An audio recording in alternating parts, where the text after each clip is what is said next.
there is a delicate balance between keeping our kids safe and allowing them the freedom to grow. I grew up roaming the streets with my friends. Oh, I was an 80s kid, not having a cell phone or a water bottle. We just knew to come home at dinner time. Honestly, my parents didn't really know where we actually were half the time. And times have changed. As parents, we are now less inclined to just let our children roam. But are we being overprotective? Can we find that balance between safety and freedom?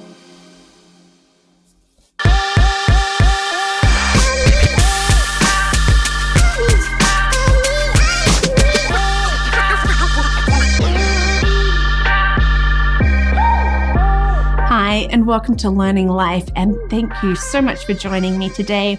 Parenting isn't always easy.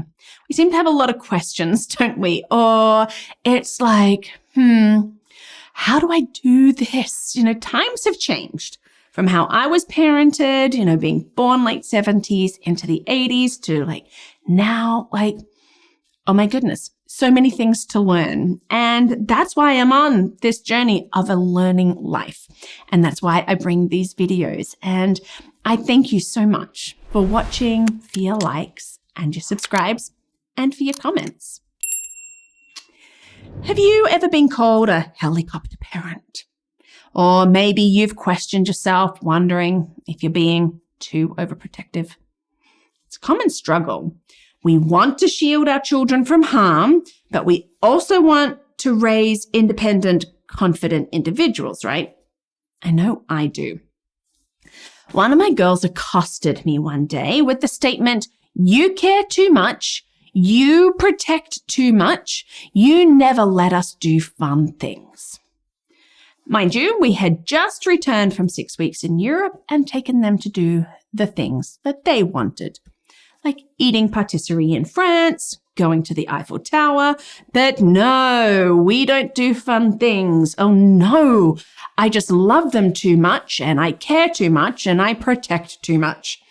It ultimately was about sleepovers and how we don't do them, and a little bit about how we don't go camping. But it was a good opportunity to talk through why we don't do sleepovers and what protection looks like, and why my husband and I have made these decisions on these things for our girls. Now, my girls have the freedom to go down the street and play with friends without me tagging along, be home by a certain time. When we go to parks and playgrounds, I'm not hovering, but I just have them check in with me, and I want to know approximately where they are. There are plenty more aspects of freedom that they have. A helicopter, I am not. How do we find the balance? There really are three key aspects to finding the balance of safety and freedom and not entering through into that overprotectiveness. One, we need to recognize our fears. What are we truly afraid of? Is it my children getting hurt? Is it about them being embarrassed or bullied? Or is it about even academic failure? Our fears. We need to know what they are in order to sort it out in our head and in our life. And two, we need to talk with our children. We need to express our concerns and listen to their perspective. Their perspective will be theirs. It might not even relate to your concerns. But I know that talking about the why is also important. It's very important to my girls, maybe because knowing the whys is important to me. It isn't just a no, but they get to understand the reasons behind it.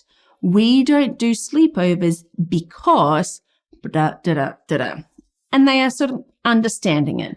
And they got to speak into their understanding and their feelings about it. And three, we trust our instincts because, yes, we ultimately know our children best. Trust that gut feeling. But can we be open to adjusting our approach as our children grow and mature? It is totally okay as well to have different approaches for your different children. How to approach it. Finding that balance between safety and freedom for our children, it's a tension. Sort of that constant tug of war, maybe a bit of a challenge, because we need to spend time working on it with ourselves and with our children. We need to have age-appropriate expectations.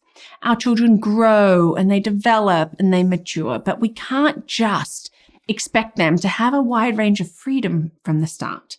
Our children demonstrate their responsibility, hopefully, and then their maturity, and we can increase that independence.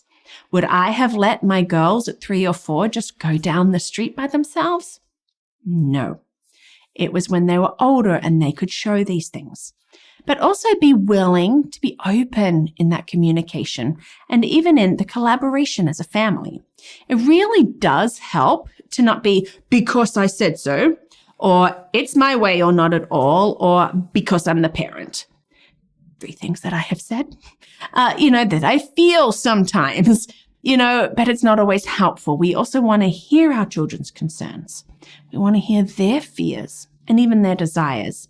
And we let them be part of that decision-making for rules and the boundaries and those expectations. And we focus on life skills because our children need to develop problem solving, knowing how to make good choices. And that we also have risk-taking. Not everybody loves risk-taking for children, but allowing risk-taking opportunities for our children is healthy. And as parents, we need to allow that.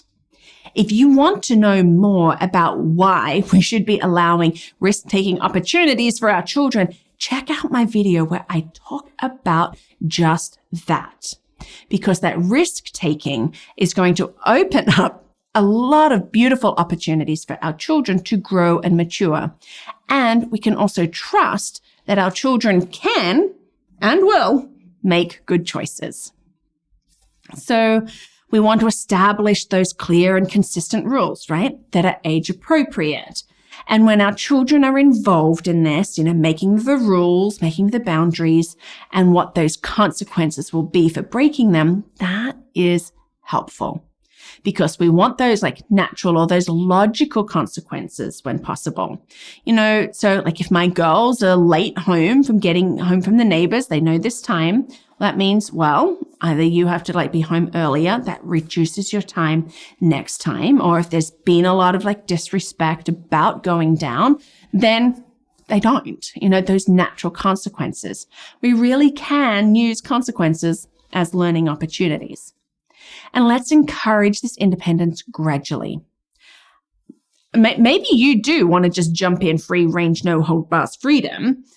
I didn't really want to. I wanted to start small. And so we did and gradually increased the girls' independence. And this is what we want for our children. Let's increase it. Let them make small decisions, handle minor challenges, and experience the natural consequences of their choices. And then they will grow and they will develop in it.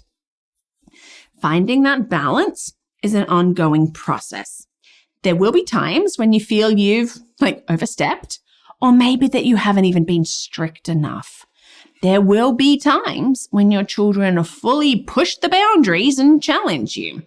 The key, reflect and adjust and continue to work to that healthy, parent-child relationship, and continue to work towards that safety and that independence. Your child might still come to you and tell you that you are being overprotective, but we can find that balance between safety and freedom. Thank you so much for watching today and being part of this learning life. You know what? We can do this. Yes, parents, we can do this. And if you've got any questions or comments, shoot them down below. I would love to hear from you. And if you got something out of this video, why not share it with a friend? You can help to bring these videos out by becoming a champion. And you can check that out at patreon.com or at my website, LearningThis.Life.